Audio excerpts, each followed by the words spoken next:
Hola a todos. Me impresiona cómo la pérdida de valores, como la codicia, lleva a degradar a veces las personas o a veces un entero país. Me refiero al caso de Honduras, donde por 8 años el presidente de Honduras, Juan Orlando Hernández, era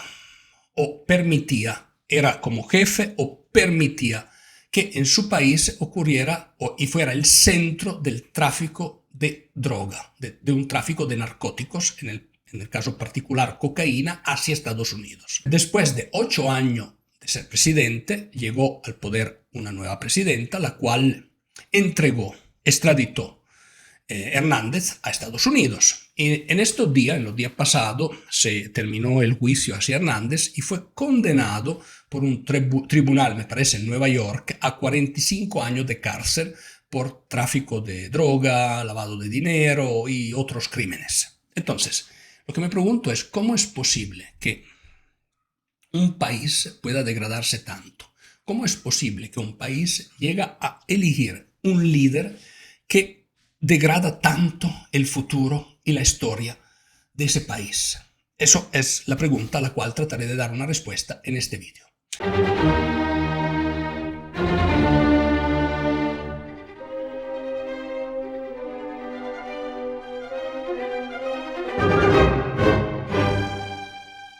Pero antes de seguir, recuérdate de suscribirte al canal, darme tu like y compartir ese vídeo entre tus amigos. Al mismo tiempo, recuérdate que tengo un libro que acabo de publicar sobre la Unión Europea, Eurodemencia. En este libro encontrarás todo lo que necesitas saber sobre la Unión Europea y cómo, gracias a los impuestos que los ciudadanos son forzados a pagar, se mantiene esta estructura paquidérmica que es la Unión Europea.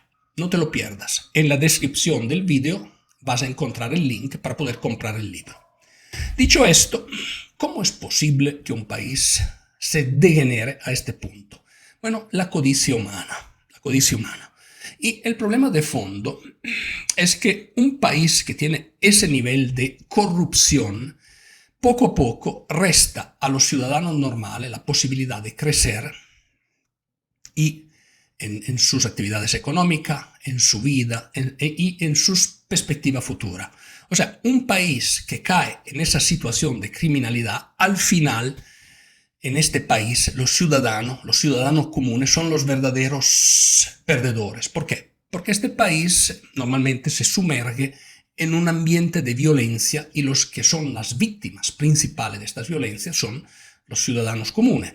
Un caso parecido había ocurrido hace muchas décadas en Panamá, durante el régimen de Manuel Antonio Noriega, que por algunos años fue el jefe en Panamá de la Fuerza de Defensa y el líder de Panamá, el que mandaba en Panamá.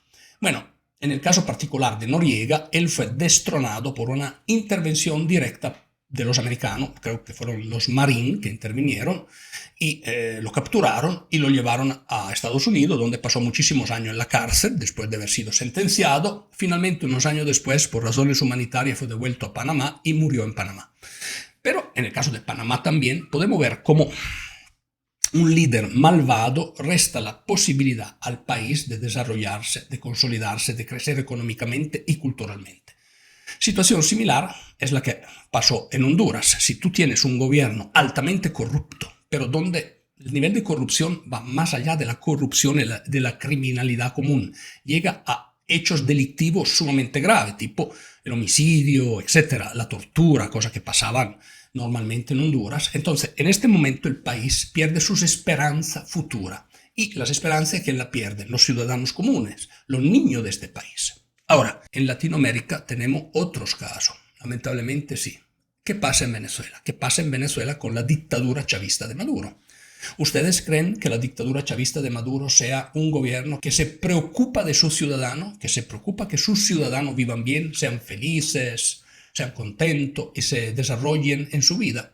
Creo que no. Creo que en Venezuela a partir de Nicolás Maduro, hay varios altos mandos del gobierno y del entourage de Maduro que son buscados por la justicia estadounidense por crímenes que son parecidos a los que sentenciaron Juan Orlando Hernández, el expresidente de Honduras.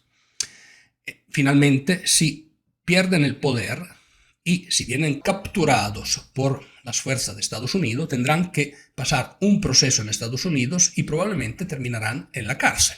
Claro, no se puede nunca suponer que alguien haya cometido un crimen o la culpabilidad de alguien antes de que haya un juicio justo.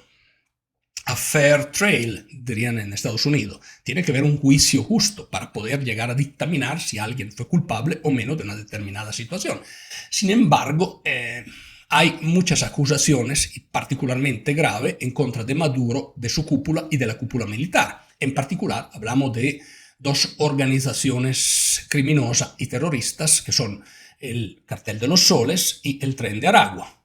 No sabemos cuán ciertas sean estas acusaciones. Repito, hay que confiar y hay que suponer la inocencia, pero si todo lo que se sabe hasta el momento y todo lo que se ha visto es cierto, parece que sí, que Venezuela también sea un país que está en una situación parecida a la que tenía Honduras o a la que tenía Panamá, la Panamá de Manuel Antonio Noriega. Ahora bien, hay una diferencia crucial entre Venezuela y estos otros dos países. Pues en el caso particular de Venezuela tenemos primero un ejército que está a protección de la cúpula de mando del país.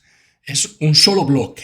Entonces, más difícil que por medio de un proceso electoral democrático llegue un nuevo presidente que finalmente extradite las personas que han sido o que son acusadas de corrupción. Muy difícil que esto ocurra. Esto podría ocurrir, pero lo analizaremos en otro vídeo sobre cuáles serían los factores que llevarían a un verdadero cambio en Venezuela. Entonces, es una situación diferente. Además, Venezuela es sumamente más grande de Honduras y sumamente más grande de Panamá. Meterse, por ejemplo, un comando de Estados Unidos que quiera capturar a unos criminales en Venezuela, puesto que además es un país muy grande, cuenta con un ejército de mucho elemento. Eso sería mucho más complicado una intervención de este tipo y conllevaría probablemente una guerra, cosa que nadie quiere. Pero son casos que ocurren, que han ocurrido en América Latina. La pregunta de fondo a la cual deberíamos dar una respuesta es: ¿estos países tendrán, en el caso particular de Venezuela, tendrán un futuro, tendrán un alba, en doble sentido, con el cual tener una nueva esperanza, o se quedarán en la situación en que están? Pero déjame saber qué opinas al respecto, dame tu like, comparte este vídeo entre tus amigos y recuérdate de suscribirte al canal.